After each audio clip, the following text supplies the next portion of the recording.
Hello दोस्तों, नमस्कार। स्वागत है आपका इग्नू बाबा में। I hope you are doing well.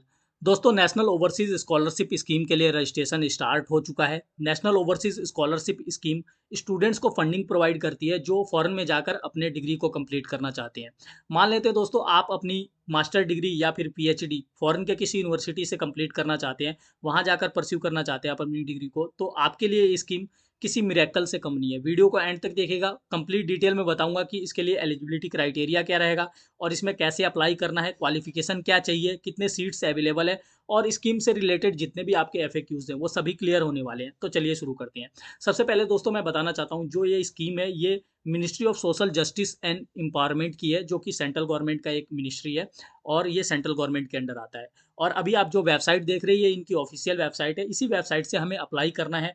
और सबसे पहले मैं ये बता देना चाहता हूँ कि जो ये मतलब रजिस्ट्रेशन प्रोसेस है ये स्टार्ट हुआ था 15 फरवरी को। हर साल शुरू होता है, मतलब फरवरी और मार्च के बीच में शुरू होता है, तो 15 फरवरी को स्टार्ट हुआ था। 45 दिन के लिए ये पोर्टल ओपन रहेगा और उसके बाद ये क्लोज हो जाएगा, मतलब आप यहाँ से रजिस्ट्रेशन नहीं कर पाएंगे। और इसमें लास्ट डेट जो है आपकी वो 31 मार्च 2023 है, ठीक है, मिडनाइट तक। उस तक आपको ये मतलब एप्लीकेशन फॉर्म है इस पोर्टल पे सबमिट करना होगा। दूसरी बात, इसका कोई मतलब रजिस्ट्रेशन या फिर जो फॉर्म फिलअप है वो ऑफलाइन नहीं होता, पूरी तरीके से कंप्लीटली ऑनलाइन प्रोसीजर है। आपको इसी वेबसाइट से मतलब अप्लाई करना है। तो सबसे पहले मैं बात करता हूं दोस्तों कि इसके लिए जो मिनिमम क्वालिफिकेशन है वो क्या रहेगी। मान लेते हैं कि आप पीएचडी के लिए अप्लाई करना चाहते हैं, तो पीएचडी के लिए किसके बेस पे अप्लाई करेंगे? मास्टर डिग्री के लिए, ठीक है। मतलब मास्टर डिग्री के बेस पे। और मान लेते हैं मास्टर डिग्री के लिए आप अप्लाई करना चाहते हैं, तो मास्टर डिग्री के लिए अप्लाई करेंगे वो करेंगे आप ग्रेजुएशन के बेस पे। तो मतलब अगर आप के ग्रेजुएशन में 60% मार्क्स हैं और अगर आपके मास्टर डिग्री में 60% मार्क्स हैं, तभी आप मतलब नेक्स्ट लेवल के लिए अप्लाई कर सकते हैं। तो ये क्लियर है, ठीक है। अब देखिए, यहाँ पे इन्होंने बहुत ही क्लियरली लिखा हुआ है, in order to be eligible for scholarship at least 60% marks और द इक्विवेलेंट ग्रेड। यानी कि अगर सीजीपीए सिस्टम है तो इसको मतलब चेंज कर लो 60% को सीजीपीए में और देख लो क्या आपके उतने सीजीपीए बन रहे हैं, तभी आप अप्लाई कर पाओगे, ठीक है। अब क्वालिफिकेशन के बाद दूसरी चीज़ है, इसमें मैं स्टूडेंट्स को बताना चाहता हूँ कि इसमें एज आपकी, ठीक है, आपकी एज 35 साल से ज़्यादा नहीं होनी चाहिए। और इसमें एक इनकम सीलिंग भी है। इनकम सीलिंग पे जाने से पहले मैं क्लियर कर देना चाहता हूँ दोस्तों कि जो ये स्कीम है ये कुछ सेलेक्टेड कैटेगरीज के स्टूडेंट हैं उनके लिए अवेलेबल है। इन्होंने फ्रंट पेज पे ही मतलब होम पेज पे ही बहुत ही क्लियरली लिखा हुआ है कि जो ये स्कीम है ये to facilitate the low income student belonging to the scheduled caste, denotified nomadic and semi nomadic tribes, landless agricultural labourer and the traditional artisans category, ठीक है। मान लेते हैं कि आप इनमें से किसी एक कैटेगरी से बिलोंग करते हैं, तभी आप अप्लाई कर पाओगे, नहीं तो नहीं। अब देखिए, मैं दोबारा यहाँ पर क्लियरली बता देता हूँ कि कौन कौन से कैटेगरी के स्टूडेंट इसमें अप्लाई करना चाहते हैं तो कर सकते हैं, ठीक है। शेड्यूल्ड कास्ट, ठीक है। शेड्यूल्ड कास्ट वो भी लो इनकम शेड्यूल्ड कास्ट होना चाहिए, ठीक है। यहाँ पर इनकम सीलिंग भी है, जितने भी कैटेगरी है ना उनके लिए इनकम सीलिंग है। ये मैटर नहीं करता कि आप किस कैटेगरी से बिलोंग करते हो। अगर मान लेते हैं कि शेड्यूल्ड कास्ट से बिलोंग करते हो और आपकी मतलब जो फैमिली की इनकम है वो बहुत ही हाई है, तो आप अप्लाई नहीं कर पाओगे, ठीक है। इन्होंने इन सभी कैटेगरी से पहले इन्होंने एक वर्ड डाल रखा है, वो है लो इनकम, ठीक है। लो इनकम स्टूडेंट्स के लिए ही ये स्कीम है, ठीक है। Low income students belonging to the scheduled caste, ठीक है, denotified nomadic and semi nomadic tribe. अब यहाँ पर एक बहुत ही क्लियर चीज आ जाती है, शेड्यूल्ड कास्ट के बाद अब कुछ कहेंगे शेड्यूल्ड ट्राइब भी तो होने चाहिए। नहीं, शेड्यूल्ड ट्राइब नहीं है इसमें। इन्होंने अगर होता शेड्यूल्ड ट्राइब तो इस लिखा होता।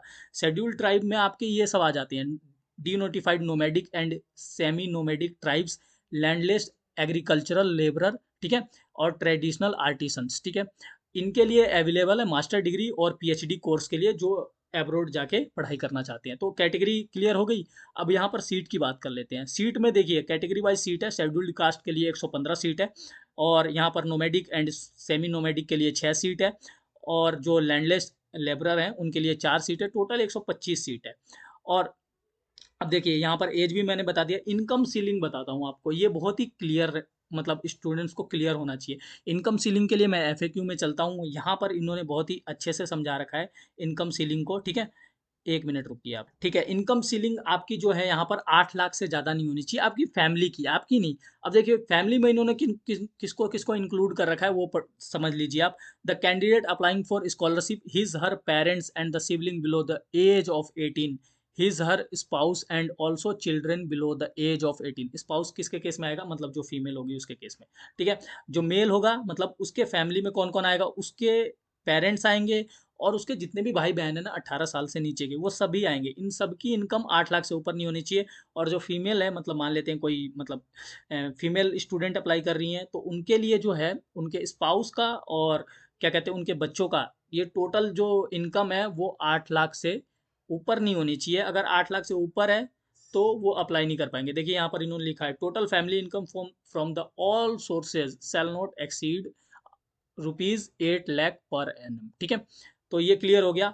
अब देखिए आपके और भी कुछ एफएक्यूज हो सकते हैं कि मतलब इसमें मैंने एज को कवर कर लिया, स्लॉट कितने अवेलेबल है, किसके लिए ये मतलब कौन से कैटेगरी के स्टूडेंट्स के लिए अवेलेबल है, ये भी मैंने बता दिया है कि अगर मास्टर डिग्री के लिए जाना चाहते हैं तो ग्रेजुएशन होनी चाहिए, उसमें 60% मार्क्स होना चाहिए। पीएचडी के लिए जा रहे हैं तो मतलब मास्टर डिग्री होनी चाहिए, उसमें 60% मार्क्स होने चाहिए। और अगर आप मतलब सीजीपीए सिस्टम से हैं तो उसको चेंज कर लीजिए।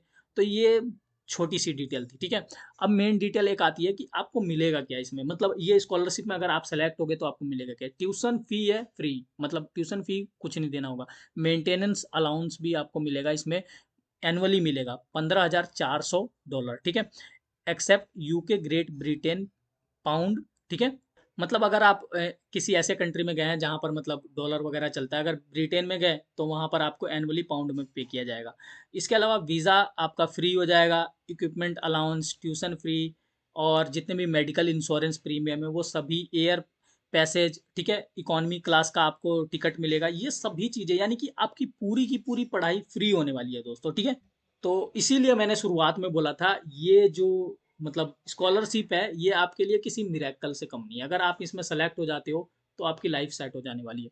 अब देखिए अप्लाई करने के लिए सिंपली जो ये ऑफिशियल वेबसाइट है, इसका लिंक मैं आपको डिस्क्रिप्शन बॉक्स में दूंगा, उसको ओपन करना है और रजिस्टर पे जाना है। ये जो बटन दिख रहा है ना रजिस्टर का, इस पर क्लिक करना है, ठीक है। रजिस्ट्रेशन का जो फॉर्म है वो बहुत ही ईजी है। मतलब इसमें आपको कैटेगरी पूछा है, first name, last name, mobile number, email ID, date of birth, और 10th किस मतलब बोर्ड से पास किया है आपका, ठीक है।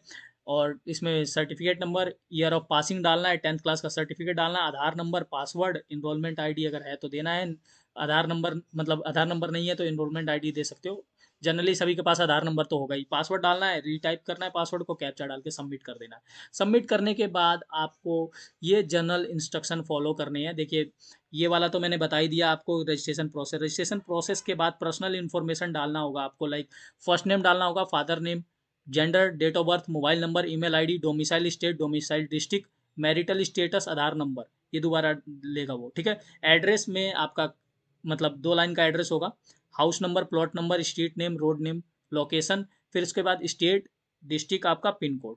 उसके बाद अगर कोई मतलब आपका जो यहाँ पर गार्जियन है वो कौन है, अगर कुछ इमरजेंसी हो जाती है, उधर बाहर गए आप पढ़ने, वहाँ पे कुछ हो गया, मतलब ऐसा नहीं होना चाहिए लेकिन फिर भी आपको पता है यूक्रेन में क्या हुआ था, तो ऐसा कुछ हो गया और बाहर का तो माहौल बहुत ही डिस्टर्ब है, पूरा देख लीजिए मिडिल ईस्ट डिस्टर्ब है।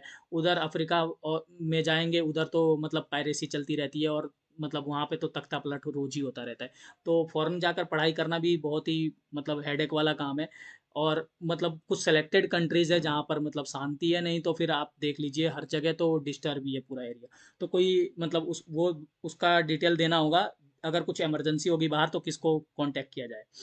अब बात आती है कि आप कहाँ जाके पढ़ाई करना चाहते हैं, ठीक है। मतलब किस डिग्री के लिए अप्लाई करना चाहते हैं, कौन सी फील्ड ऑफ स्टडी है, कोर्स का नाम क्या है, अगर पीएचडी के लिए जा रहे हैं तो रिसर्च का टॉपिक क्या है, डिस्क्रिप्शन वगैरह ये सब बताना होगा। ये सब तो आपको पता ही होगा, मतलब ये सभी चीज़ें, और अपनी क्वालिफिकेशन डिग्री मतलब उसके बारे में, क्वालिफिकेशन के बारे में बताना है। तो बहुत ही सिंपल डिटेल है, ये आप फिल कर लेंगे, बस आपको पता होना चाहिए कहाँ से करना है, ठीक है। तो आई होप दोस्तों आपको सब कुछ क्लियर हो गया होगा। वीडियो अच्छी लगी है तो इसे लाइक कीजिए, हमारा जो चैनल है उसको भी सब्सक्राइब कीजिए, क्योंकि हमारा चैनल मतलब जितने भी एजुकेशनल अपडेट्स हैं लाइक स्कॉलरशिप और न्यू कोर्सेज, इसके लिए वन स्टॉप सॉल्यूशन है। तो चैनल को सब्सक्राइब जरूर कीजिए। Thank you very much.